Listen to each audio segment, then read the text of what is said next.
So thank you once again for coming to this event. It's really exciting to see you all. My name's Beth. I'll be monitoring our discussion today.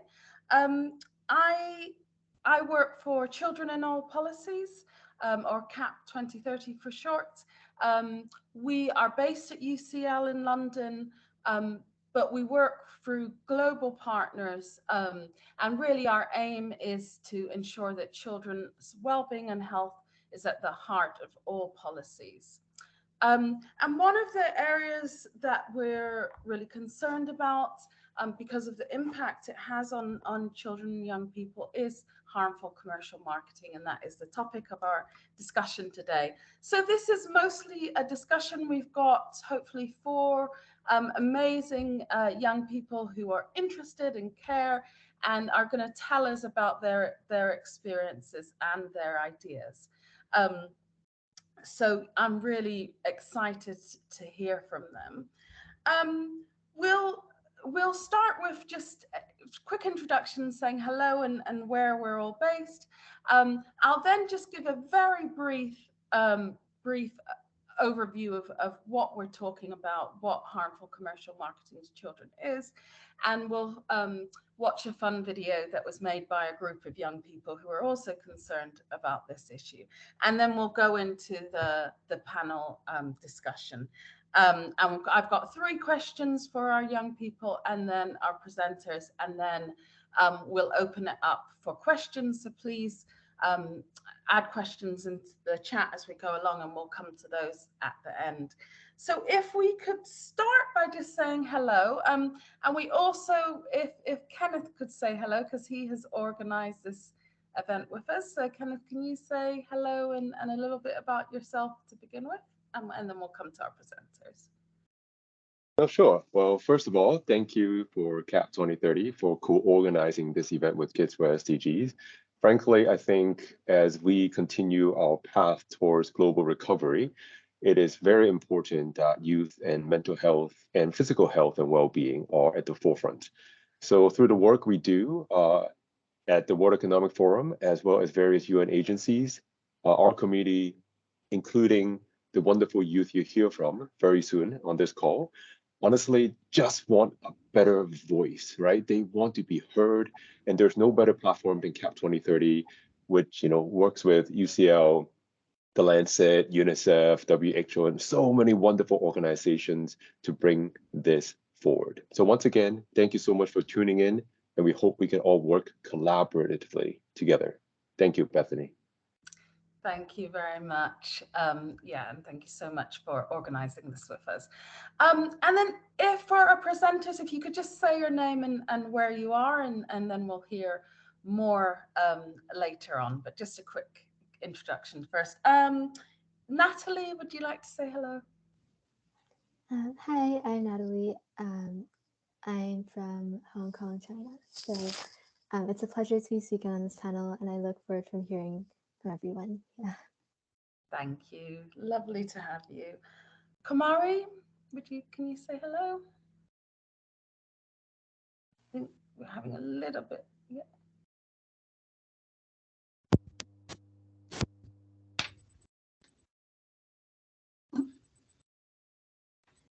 Am I audible? Yeah. Can you just say hello and where you are? Yes. Hi, I'm Kamari Machida, and I'm based in Japan. I was born in Japan. I'm currently running from Boston, US. Thank you. Nice to meet Thank you everyone. so much. Thank you. And Claire? Yeah, hi everyone. My name is Claire. I go to UK boarding school, so I'm based in the UK. I'm in Ascot right now. And yeah, thank you so much for having me. I'm not only honored to be here in this initiative with so many global partners, but I'm also really optimistic because I think the fact that there exists such an initiative where adult professionals and experts, openly solicit advice from youth, I'm very grateful to be here. So yeah. Thank you so much, Claire. Yeah, thank you for joining us. Now, Daria, has Daria been able to join us? We're hoping that Daria from Russia will join us later. But yeah, I'll just start with very brief overview of what we're talking about today to give some context. So we know that companies make a huge amount of money from selling their products to children and young people and their families. And we know that this can be harmful in a couple of ways. So it can be harmful because the product is harmful, things like cigarettes or sugary drinks or gambling sites, but it can also be harmful because of the way they are marketed. So promoting unhealthy body image. And so this is something that we believe has a really negative impact on children and young people, and is something that needs to be regulated and needs to be addressed. And so there's been a lot of research about this. There's a lot of evidence to back the harm that's being done. So, for example, research found that 68% of 5 to 6-year-olds in Brazil, China, India, Nigeria, and Pakistan could identify a logo from a cigarette packet. I mean, I think that's really frightening when you think that those young people might then want to use that as they get older and so at such a young age. And similarly, studies in Latin America have found that advertising exposure is associated with obesity. So these are real problems. But as we said, we have reason to be hopeful and positive because there are a lot of young people who really care about this issue. And we're going to watch a short video by a youth-led organization called Bite Back 2030 here in the UK. And it just highlights the problem and how they're raising awareness about it. So can we show that video, please? I think Shervatson has it. And yeah, I'm just sharing it. Yeah, while he's doing that, I've just seen that Darius joined us. Thank you for joining us. I know, yeah, thank you so much for coming. And you're in Russia, is that right? Yes. Yeah, thank you. Lovely to have you.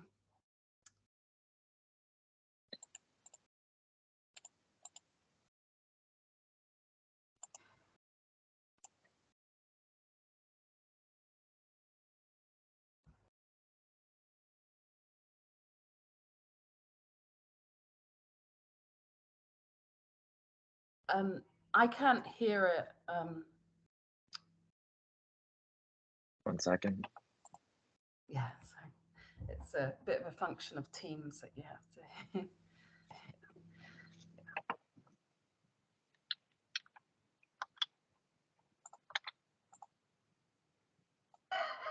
Hey, Tony, my God. Good morning. Morning, Cornelius. We're here to deliver Kellogg's a massive giveaway of mud. It's pronounced mood. Oi, Kellogg's, come collect your prize. Don't hide what's inside. Don't hide what's inside. Wait. Let us explain from the beginning. In 2020, we did some serious digging to get to the bottom of how we have been totally misled by the health claims on the nation's favourite foods. And what we found really f***ed us off. Turns out the mastermind of manipulation was actually a big brand you know and love. Kellogg's. Their products claim high fibre, no added sugar, and vitamins B, C and D. They're not lying, but what's also inside is way less healthy, and they know it. We tried and tried to have a civilised chat, but it seems like they don't want to talk to us. So, to get their attention, we use their own dirty tricks against them. Introducing Mood, nature's favourite snack, made with 100% organic, all-natural mud. That's right, mud.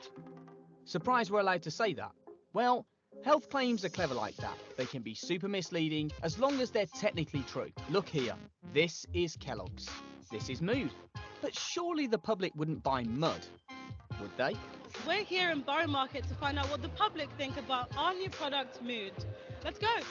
So my first impression is that it looks very natural. I love the look of it. Yeah? It looks absolutely delicious. I can tell it's a health product. I would definitely buy this if I see this in a shop. To make it legit, we copied how the big brands market their products. Good job, social team. Finally, on our launch day, we planned a big giveaway of Mood to celebrate. Guess who won? Congrats, Kellogg's! You are the winner. It's been a lot of fun, but the point in creating a fake product and giving it all away was to call out a real issue in the food industry. Brands like Kellogg's can no longer get away with using misleading health claims. They must do more to prioritize child health. Take action at fightback2030.com. Right, guys, who's next? Okay, thank you for sharing that. I think it's just shows how young people can be so creative in highlighting real issues and real problems. Okay, we'll start with our panel discussion. And if we could start by each of our presenters just telling us why you're passionate about health and what your experience and interests are. So can we start with Kumari? Might be having some. Hi. Oh, yeah. Can you hear me? Yeah. Thank you. Great. So I have two big experiences with health, and the first one is I was born with 70 which was surprising for my parents because the family was my dad. But the allergies that I had from essential foods like eggs, milk, to like environmental factors like house dust or hay fever, and I also had an anaphylactic shock, just when I was old, which so because there wasn't much I could eat, my mother gave me lunchbox every day, every month, and I used to be who could get ice cream because all but one ice cream had milk in it, with I couldn't eat it. I eventually got them treated with desensitization, and now I'm only allergic to like handful of foods. And another experience is that I also found depression when I was 14, and I was diagnosed. And I think a lot of factors played in mind, like relationship failures in school, burnout, image. I'm going to talk about a little bit today, and also hear about the future, which was when the pandemic and also the current have started. My parents, what being depressed was like, because of the stigma in Japan. So it took a lot of fights and mental battles to finally make them understand, which is I'm developing an app called U-Time to any negative emotions in families, because ultimately you usually come back to. Thank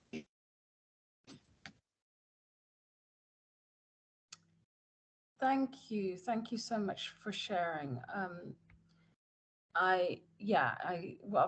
Often we come with really personal experiences, and so thank you so much for sharing that. Kamari, if you wanted to turn off your computer, it might help with the connection. It's not the computer, sorry, the camera. Just in case. Oh, on my video? Yeah. Oh, great. Okay. Okay. Thank Can you hear me better now? Yeah. Thank you so much. Daria, could you share why you're passionate about health and your experiences? Yes. I'm interested in health because I'm in love with biology and psychology, and they're very interesting subjects for me. I want to be a psychologist and biologist. That's why I really care about my health and health of other people, especially mental health, but physical health is still very important. Thank you, Daria. Claire, would you like to share with us? Yeah, hi everyone, I'm Claire again. I'm specifically a disability and accessibility advocate, especially for children, and it stemmed from sort of volunteering at a local daycare for special needs children, and I'm also doing research as an intern for the implementation and creation of a disability sports center, right? Because I think it's key to immerse myself within wider society and just engaging with issues that have been overlooked by the people in charge. And I'm especially passionate about children's rights because I think they lack an advocating voice, as you mentioned before, Bethany, against capitalist and very corruptly driven incentives, right, from big businesses and governments. So I think protecting them in this ever complex world is very important. Back to sort of my relationship, as I said, I was a disability advocate. So statistically, people with disabilities have twice the risk of developing conditions like strokes, obesities, diabetes, asthma here, right? So like there's a genetic link to health. But what I think was the key revelation from this is not these statistics, but that through the process, I've recognized that a lot of groups in society have limited and very unequal access to health facilities, right? And that overall society just isn't that considerate towards the health of people. And I think children are one of these groups, right? There are so many issues today, be it like insurance, like medical care inequities, just so many things, or what we're talking about today, right? Existing societal structures that have a large negative impact on health. So I think first, at its very basis, health is a basic human need, right? Like we all need to be healthy to live. And thus the resources that lead to good health should be a basic human right.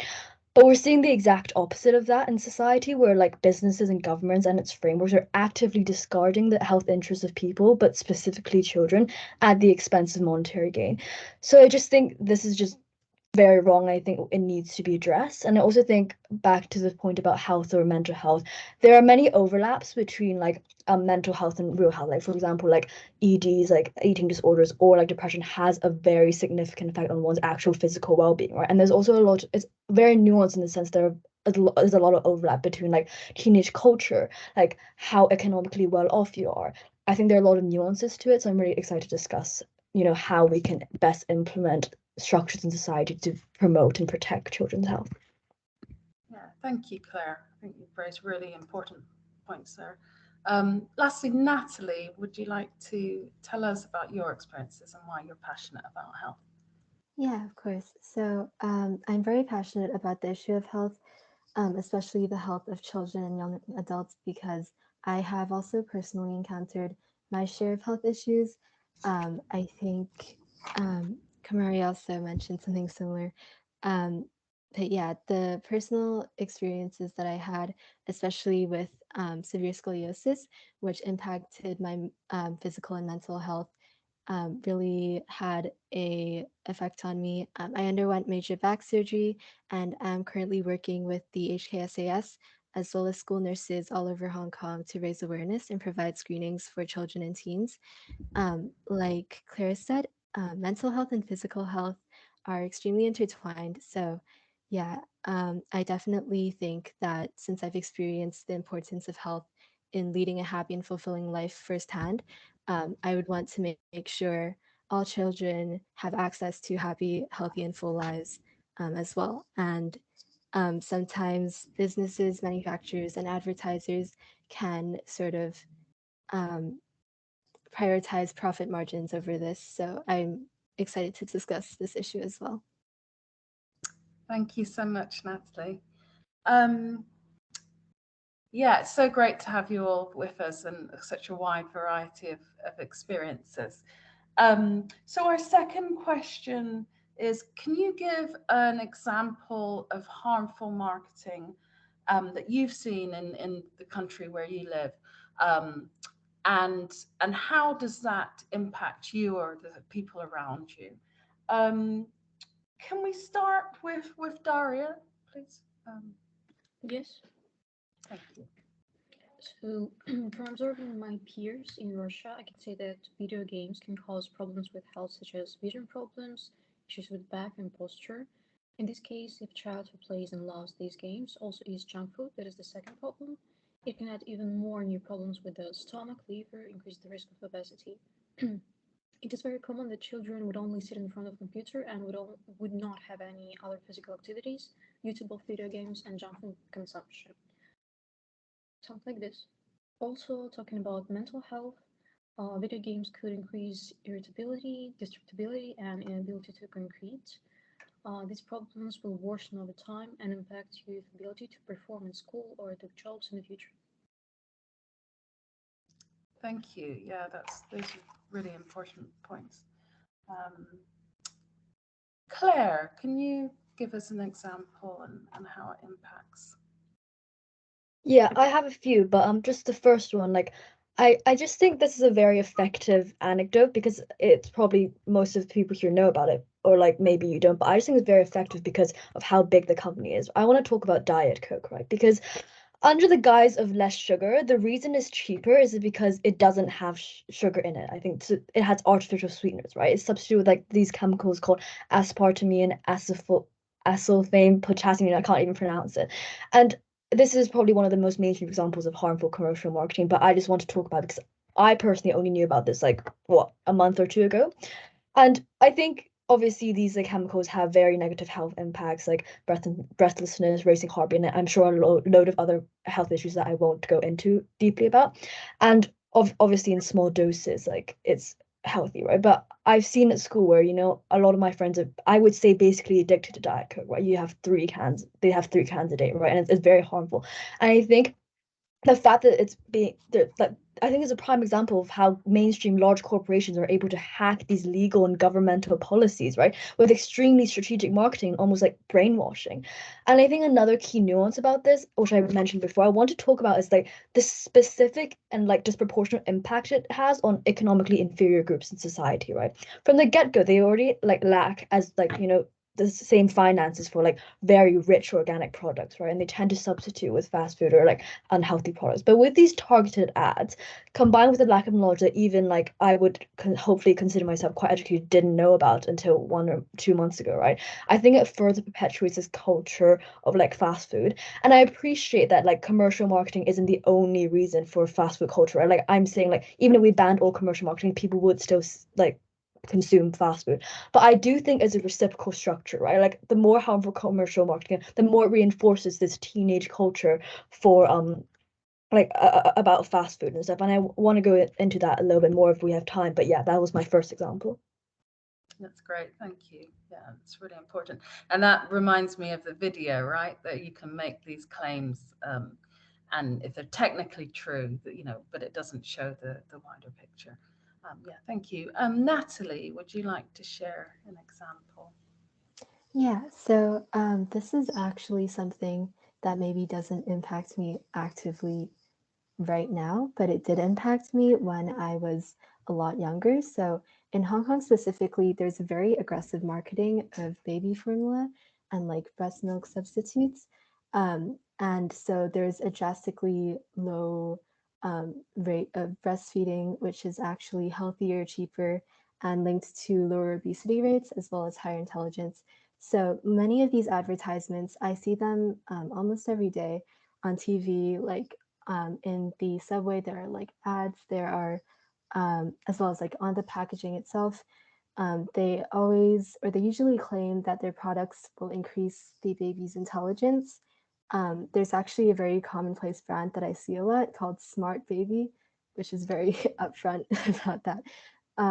But there are many studies that have said that giving babies enriched formula milk will not make them smarter. These claims are not scientifically backed. Um, and again, breast milk substitutes have been linked to lower intelligence in general. And a lot of this marketing also frames substitutes as equivalents or even like superior to breast milk, which is dangerous and misleading. A lot of the time especially on televised advertisements, they have a paid actor who has a white coat on and plays the part of a figure of medical authority or like a healthcare professional. This actually happened as well with the Doctor Who was there when I was born. Like he was also part of these advertisements for a lot of baby formula or breast milk substitutes, and we would see him on TV, and that was the first person I ever saw, like once I was born.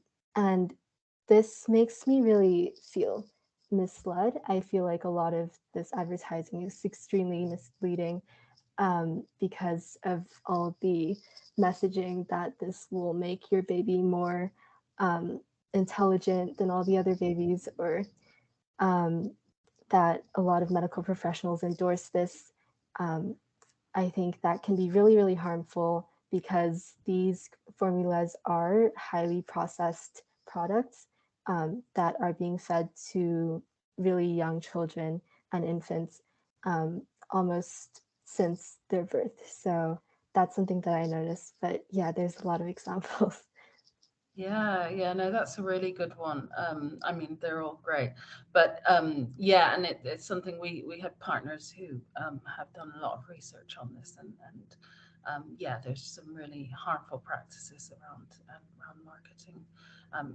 and starting right from a child's beginning of life. So yeah, it just shows how these things can affect people throughout their life. So thank you. Kumari, I don't know if you're able to share. Can you hear me? Yes, yes. Yeah. Great. Okay, the video actually helped. Okay. So I have two that I want to talk about, but the biggest one, or the most harmful that I think, is a commercial from a cosmetic surgeon, like surgeon hospital, and some of you might know, but in Japan and East Asia in general, like double eyelids are the beauty standards. So a lot of people, especially like young women, either tape their eyelids to make them double or do cosmetic surgery to achieve the same result. The beauty standard in itself is a very harmful concept for children, like especially teenagers, like teenage girls as well, to see. But the one that I'm going to talk about are promoting double eyelid surgery, which is fine, but they're using white women with double eyelids as their model to market towards Japanese women, which I think is just very misleading, because we're different races, and as Asian women, we'll never be able to have eyelids like them, even with cosmetic surgery.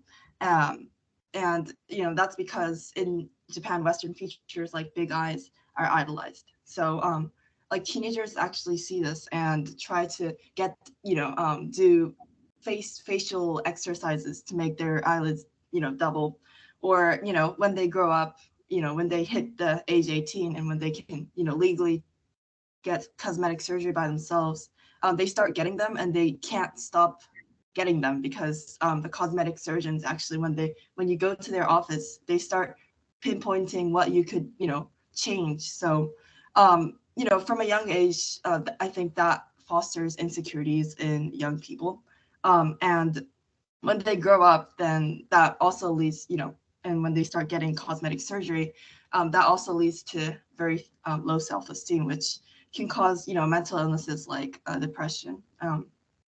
And low self-esteem about their body is unfortunately what teenagers go through already, and the fact that these companies are exploiting and even enlarging their insecurities is just very unacceptable to me. And I just felt a rage when I saw this commercial for the first time, and I just learned to tune it out. But I see it almost every day, and it just infuriates me to no end.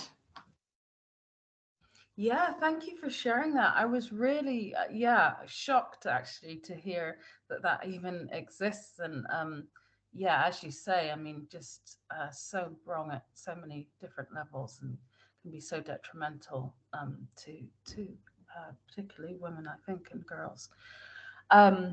Wow, that was a very interesting example.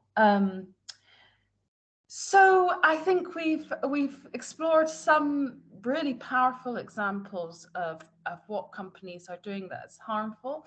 But let's think about solutions. So let's think about what would you propose as one or two policy examples that might address some of these issues of harmful commercial marketing.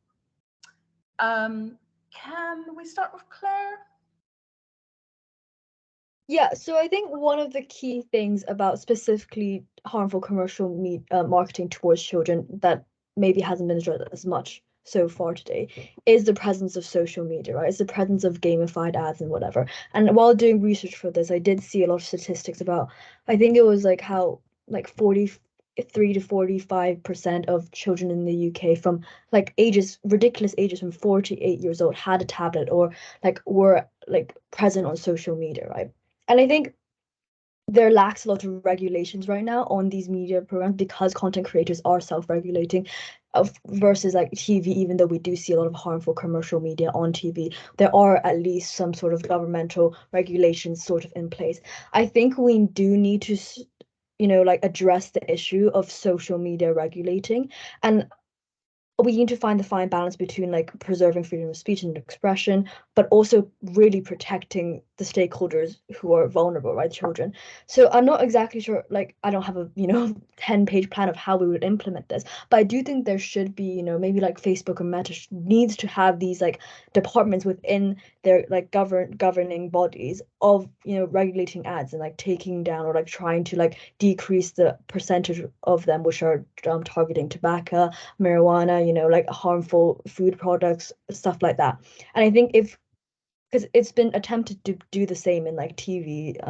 I think the UK government has tried to put a 9 p.m. like sort of water thing, sort of yeah, where sort of only from then on, you have these harmful commercial marketing, and it does statistically decrease the childhood obesity rates, I think. So if we could sort of implement that sort of application and apply it onto sort of social media platforms where youth are most prevalent and where youth really are influenced the most by it, because I think in the Western world, but I think globally as well, media is a platform for young people and its trends, what's conventional, what is popular, etc. So I think just this, there needs to be a large focus on social media, gamified like ads and stuff like that. And yeah, so that's one policy I think I had in mind. Yeah, thank you. I think it's a huge area, isn't it? Yeah, social media and just how much impact it has on young people in particular. Natalie, can you share your policy idea, please? Yeah, of course. So I actually had a similar idea to Claire. I totally agree that a lot of these advertisements are being carried out online and especially on social media. And with the increasing amounts of children who are getting younger and younger, who are very prevalent on these platforms, it just seems like it would make the most sense to target advertising and marketing that is happening on these platforms. So there's a lot of influencers that I've also seen who take brand deals, who promote very harmful products. There's like e-cigarettes are one of them. A lot of, I'm not sure exactly what they're called, but I've seen a lot of formulas being marketed by influencers that basically promote like extreme weight loss, and these can be very, very dangerous for young girls to take. Sorry, to take. So I think if there was a regulation on the brand deals that are being taken by influencers who have a really big child audience or a younger audience, I think that would be very beneficial, because a lot of times I think that even though influencers are aware of their young audience base, they are taking brand deals because they can be very profitable. But yeah, I think there's other solutions and other alternatives that would be safer for children, that would allow the influencer to still make money. Yeah. Yeah, thank you. Yeah, that's a huge area, isn't it? Influencers and yeah, and I really like that idea of thinking about how they should be regulated, because they are having an impact on lots of children and young people. Yeah, thank you. Kumari, do you want to give us your ideas, please? Yeah, so in Japan at least, harmful marketing like towards the health of children isn't really focused as much as like things like regulations on cigarettes and alcohol. So like the government in general just needs to have more forums and develop policies regarding this. And for example, I think yes, Claire and Natalie mentioned something about this, but like children and snacks. So with children and snacks are very addicting to them. I personally think it's kind of like, alcohol and cigarettes for children. It's because, so many harmful effects can come from eating too much snacks. And data even shows that children eat 5 times as much ice cream as compared to adults, which can lead to like obesity or like cavities, which is harmful. So showing like a warning. Well, I'm talking about televised commercials, but in Japan they show a warning before or after the commercial, showing that for example, for alcohol, like telling pregnant women not to drink too much because it might have harmful effect on their fetus or something like that. So I think showing a warning like that, with easy to understand wording for children might be effective, because then the parents are actively reminded that they shouldn't be giving children too much snacks. And also I really like the UK's new regulation on banning gender stereotype marketing, which is an area most governments don't focus on. And I think stricter regulation should be in place for like misleading marketing, like Claire's example of like Diet Coke, and my example of commercials, not cosmetic surgery, including some like implied messages or results, because the media, especially commercials, exaggerate too much, and this might do harm to like children's self-esteem and also like health in general. And it might kind of change the perception of the world and themselves. So I think stricter regulations need to be in place for this. Yeah, thank you. I think those are both really, really important points.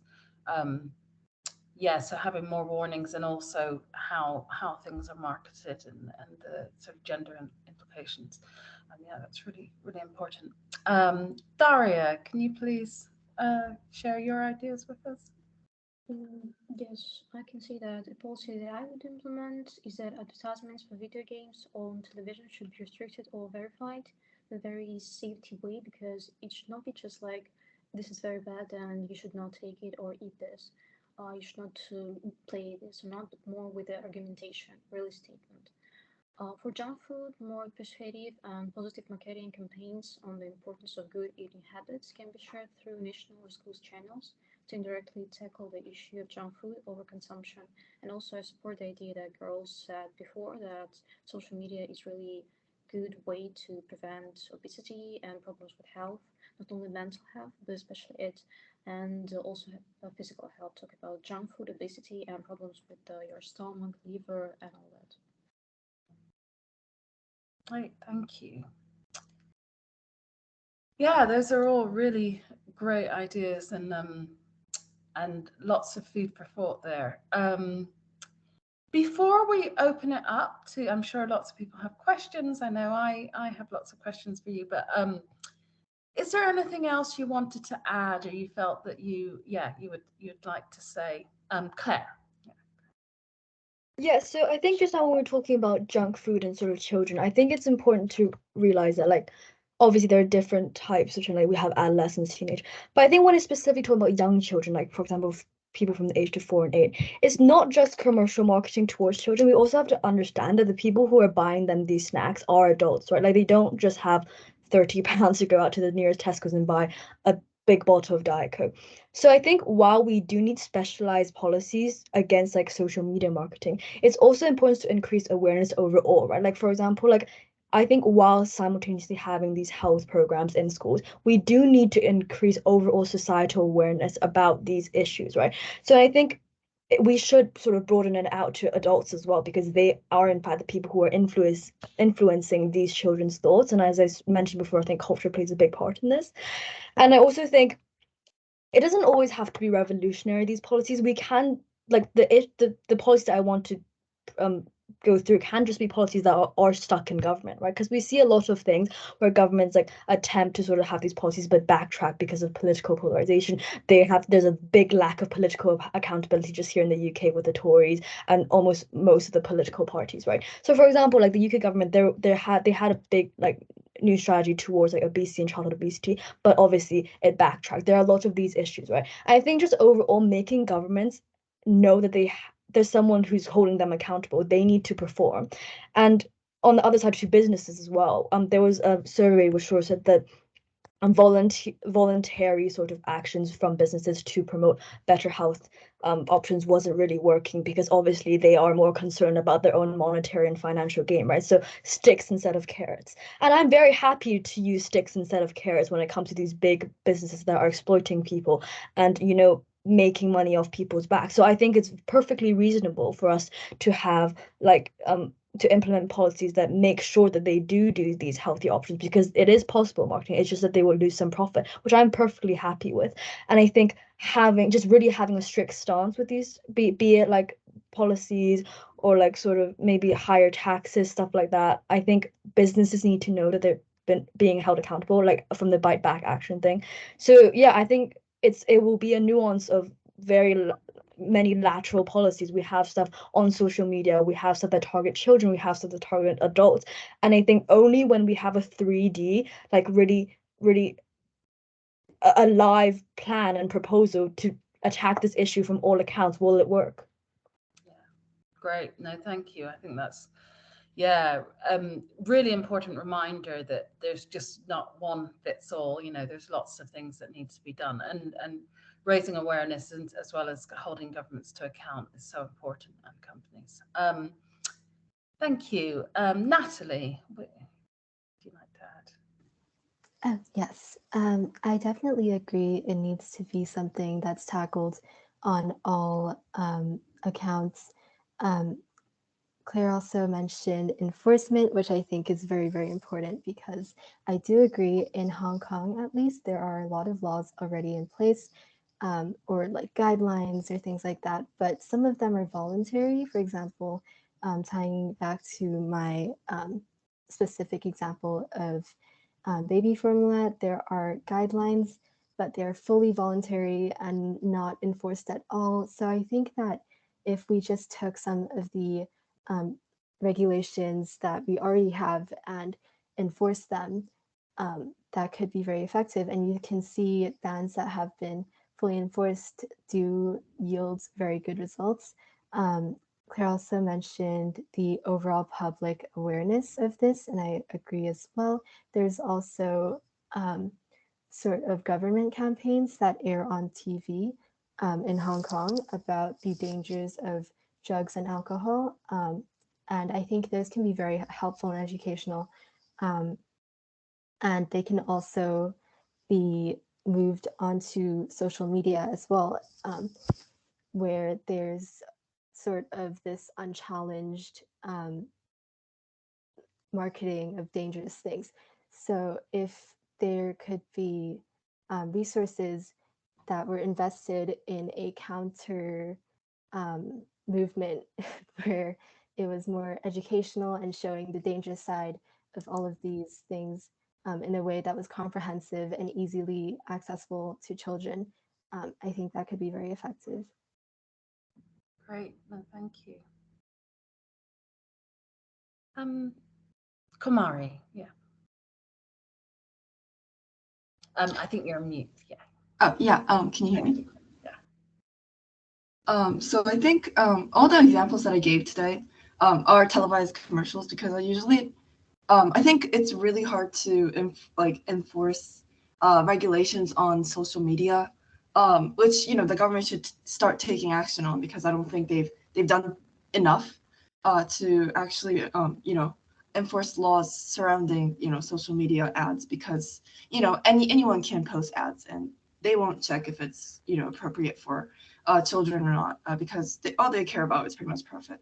But regarding televised commercials, I think the television channels need to really be take accountability for what kind of ads they air on TV, because the government can try to enforce commercials on or like regulations on these commercials, but I think television channels having like a strict policy on what they air and what they do not accept is a really good way to, I think, filter out, because it's already filtered out by regulations that needs to be strengthened. But I think it'll be like another filter that that makes it hard for harmful commercials to actually air on TV and be seen by children. So I think that is, I think, a new angle that can be taken in regards to televised commercials. Yeah, thank you. I think that's really important. It's really important that companies, have these policies and are held to account. Absolutely. Any other comments before we open it up to questions? Okay, does anyone in the audience have a question for our panel or comment about anything you've heard? Just, yeah, raise your hand or unmute yourself.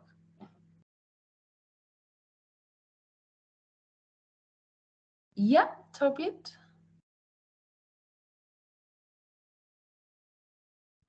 Yes, hi. Thank you for the intervention. It was really good to hear from everyone. One area of marketing that I've been in terms of introduction, sorry, I'm Toyib. I work with NCD Alliance.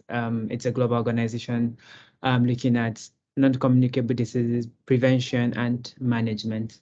In terms of my question, I'm curious to hear if you've had any experience or heard from young people as regards gambling and betting.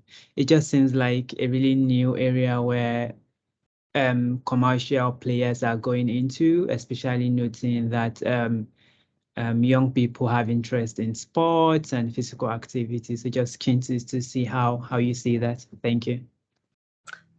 Thank you, Toyib. I think that's a really, important question. Would any of our panel like to comment on that? Yeah, Komari? Hi, so I actually forgot to mention this when I was talking about harmful commercials. But yes, in Japan, there was this like controversial commercial aired, from a lottery company that was, that had like a big family and like little children, like being very like, aggressively like, wanting to buy lottery and, be rich overnight.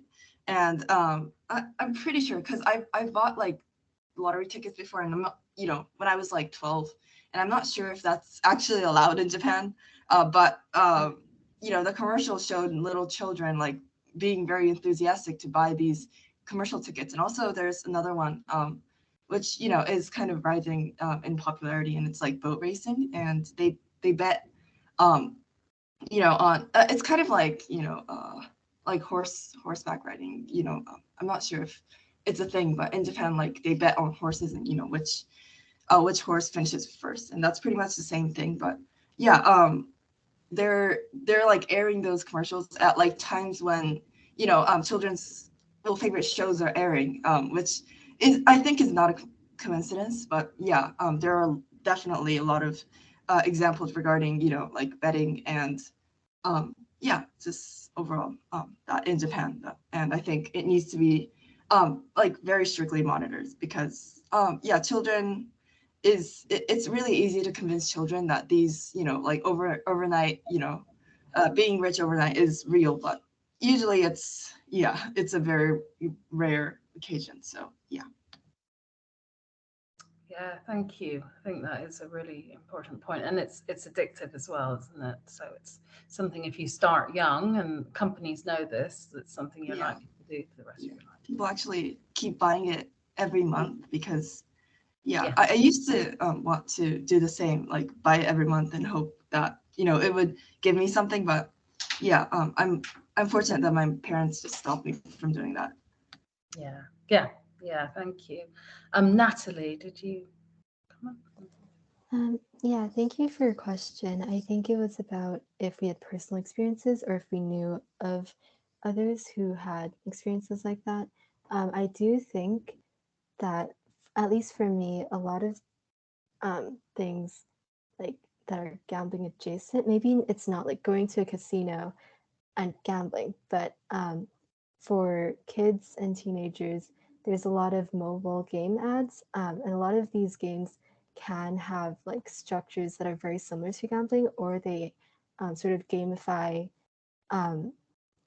games that are already in casinos, and these are free to download for any and all ages. I don't know necessarily if they would use real money, but it is a very intentionally addictive and simulating experience that children can have that could potentially open the doors for negative habits and unhealthy habits in the future. So I think yeah, personally, I would say that I would have experience with that through mobile games and ads for mobile games. That's really interesting. Thank you. Claire, did you want to make a comment? Yeah, I just want to say really quickly that I think back to the point or not just the absence of negative harmful commercial marketing, but we maybe should aim to have some like sort of positives advertisement of like being against it, like Natalie said before, like active advertisement saying no to drugs and alcohol and stuff, right? Because I think gambling it's quite a tricky topic because I think it has, as I said before, like you're influenced by, you know, whether your family members are actually engaged in it. And I also think that the problem accelerates as you grow older, because obviously as you grow older you have more money to gamble, right? So I think the issue with harmful commercial marketing in regards to gambling towards children is less so the immediate impact. Obviously, there will be large harmful impacts because, like, you know, I feel like children, even if they invest like £2 a month, it won't be a lot.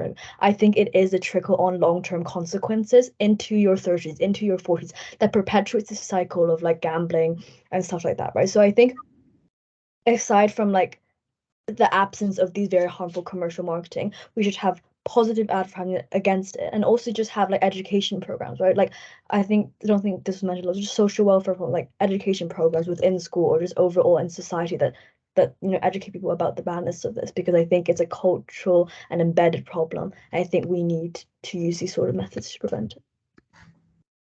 Yeah, absolutely. I think those are really, really important points. Yeah, I love your ideas about, you know, positive education and campaigns. And I think something that's really interesting is that, you know, what will be targeted for myself as a, you know, as an adult, and what will be targeted for yourselves as younger people is quite different. So it's really important to hear what, you know, what you're being exposed to. Yeah, so thank you. Any other questions? Yeah, please do just unmute yourself and ask.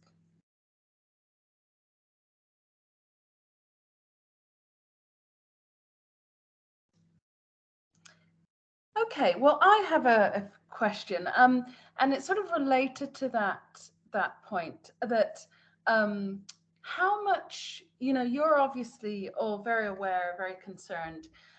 In your circles, among your peers, how much awareness is there, do you think, about this issue, and how much concern is there? That's for anyone. Yeah, Claire?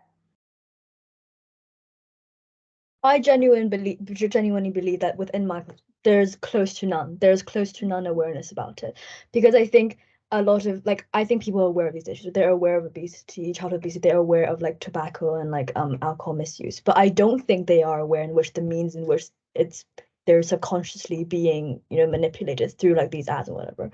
And you know, I think so. I don't think there is a lot of awareness about it within ourselves, which is horrible, because you know the best way to combat it is if every single youth or child had a mental filter about what was appropriate and what wasn't.